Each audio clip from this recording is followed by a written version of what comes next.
Assalamualaikum warahmatullahi wabarakatuh. Marilah kita berdoa agar senantiasa diberi hidayah dan taufik dalam memulai pelajaran hari ini.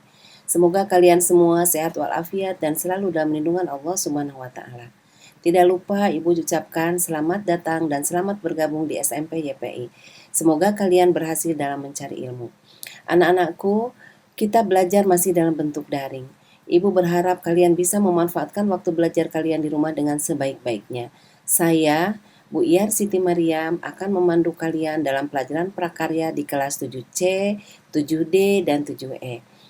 Pelajaran ini mengajarkan kepada kita untuk mensyukuri karunia Allah yang begitu melimpah dengan diciptakannya makhluk yang bernama tumbuhan dan hewan, yang salah satunya dapat menghasilkan serat.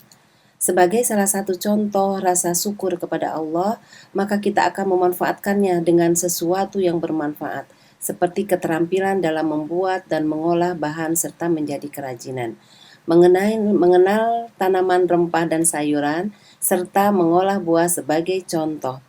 Untuk itu, materi prakarya ini dibagi menjadi 3 bagian. Pada bab pertama, kita akan belajar tentang kerajinan serat dan tekstil. Bab 2 yaitu tentang budidaya tanaman rempah dan sayuran.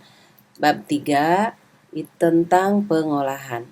Dalam pelajaran serat nanti, kita akan membuat karya dari serat eceng gondok, serat kelapa, kain perca batik, dan pilihan kerajinan yang kalian andalkan. Pada bab budidaya tanaman rempah dan sayuran, kita akan mengenal budidaya beberapa tanaman rempah dan sayuran, seperti budidaya jahe dan tomat.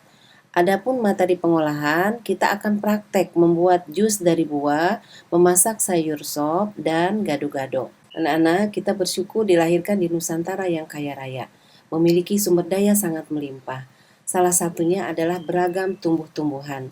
Dari tumbuhan ini ada yang dimanfaatkan untuk makanan, pakaian, dan perumahan, bahkan kebutuhan lain. Salah satu manfaat yang dapat diambil adalah serat yang dihasilkan tumbuh-tumbuhan. Contoh umum yang bisa kita temukan sehari-hari antara lain serat kapas, serat eceng gondok, kapuk, dan serat nanas. Anak-anak yang Ibu sayangi, setelah pelajaran ini selesai, kalian diharapkan dapat menjelaskan keragaman karya kerajinan dari bahan serat sebagai ungkapan rasa bangga dan wujud rasa syukur kepada Allah dan mencintai tanah air yang sangat kaya akan sumber daya. Kedua, memahami pengertian, sejarah, jenis, sifat, dan karakteristik dari bahan serat berdasarkan rasa ingin tahu dan peduli lingkungan. Tiga, membuat kerajinan dari bahan serat, eceng gondok, kain perca, dan sabut kelapa. 4. Merancang, membuat, menguji, dan menawarkan produk kerajinan yang kalian. Untuk mencapai keberhasilan pembelajaran tentang serat ini, ada baiknya kalian telaah materi apa saja yang harus kalian kuasai seperti pada diagram peta materi berikut. 1. Pahamilah tentang serat. Kemudian, kedua, jenis dan karakteristik serat yang berasal dari serat tumbuhan dan serat hewan. 3. Pengolahan bahan serat. Keempat, mempelajari teknik dasar kerajinan, dan yang kelima adalah memproduksi bahan serat. Serat yang berasal dari tumbuhan biasanya diambil dari batang atau kulit atau kambium, daun, dan buah. Contoh serat dari buah adalah kapas, randu, sabut kelapa. Kemudian contoh serat dari batang adalah serat pisang, ijuk, pohon aren, bambu, rotan. Contoh serat dari daun adalah serat nanas, serat pelepah pisang, dan eceng gondok. Serat yang berasal dari hewan biasanya diambil dari bulu, kulit, dan kepompong. Baiklah, kita lanjutkan pada pengenalan serat.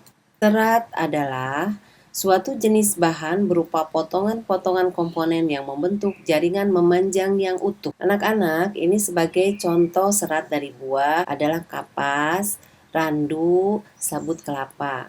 Kemudian contoh serat dari batang adalah serat batang pisang, ijuk pohon aren, bambu, dan rotan. Contoh serat dari daun adalah serat nanas, pelepah pisang, dan eceng gondok. Anak-anak, untuk pertemuan kali ini cukup sekian, namun jangan lupa mengerjakan tugas-tugasnya, yaitu melakukan pengamatan pada tumbuhan bahan serat. Alhamdulillah, terima kasih. Assalamualaikum warahmatullahi wabarakatuh.